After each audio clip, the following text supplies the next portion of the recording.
We are honored by your presence, Captain. What brings you to this place? You have abducted the Animancer Giacomo, a valued citizen of the Valian Republics. He enjoys the protection of the Duke's bells and bannets, and through them, the Fremas Mescansuelias. As a representative of the Brotherhood, I am here to negotiate his safe release.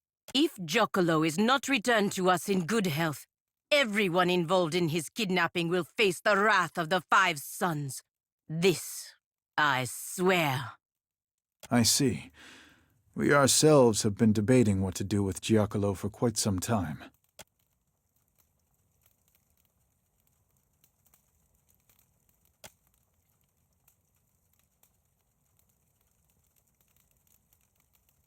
We are lost in the woods. You will guide us out by traveling the branching paths of Altleja. A forest is defined by its boundaries.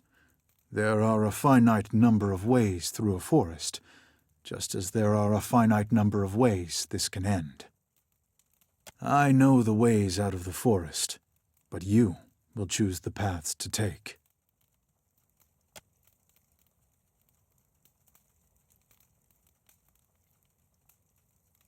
A woman is with a child, and she learns that if the child is born, it will suffer greatly and have a short life. If she ends the child's life before it truly begins, is this good or bad? Saw enough of that during the Legacy.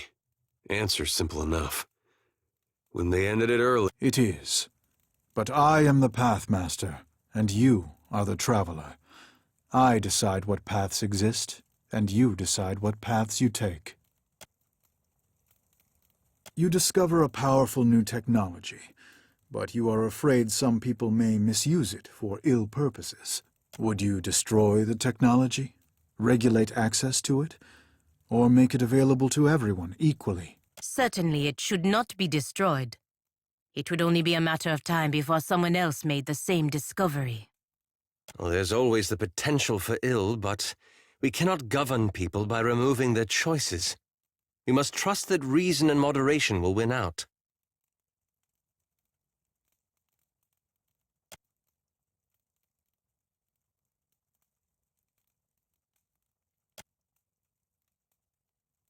An enemy of yours is being persecuted.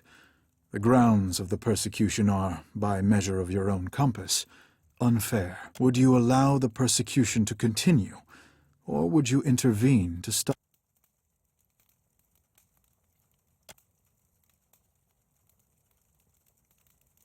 You learn that someone who does great good for many people is unintentionally going to do great harm to many people. The harm may not be great, or it may be so great that it dwarfs the good they have done. You have an opportunity to prevent this by killing them. Do you do so? In a world that is not the one I have proposed, perhaps, but these are the branching paths. Very well. Your path has led to this conclusion.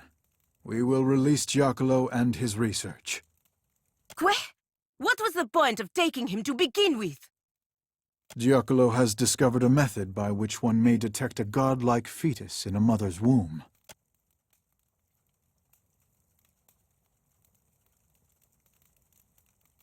In the Deadfire Archipelago, parents consider a godlike child to be a blessing. From Bereth and Helia to Andra and Galawain, all are beloved, save those of Scan.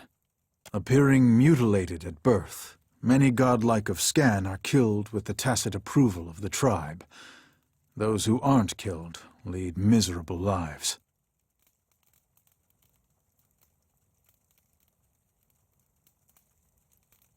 I understand that argument, but accepting it would require me to accept a world in which we respond to superstition, loathing, and genocide with a shrug. I do not.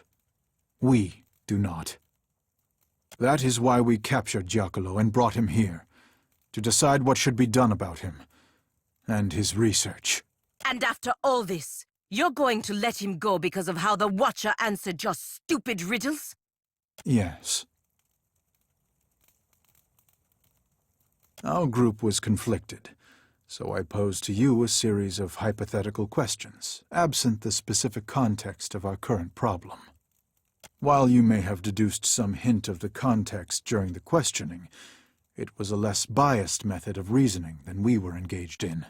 After all, for us, this is a matter of life and death. There may be superior ways to debate this subject, but it is the best approach I could conceive. Mestre Giacomo and his research are free to go. Now, if you will excuse us, we must prepare for our next voyage.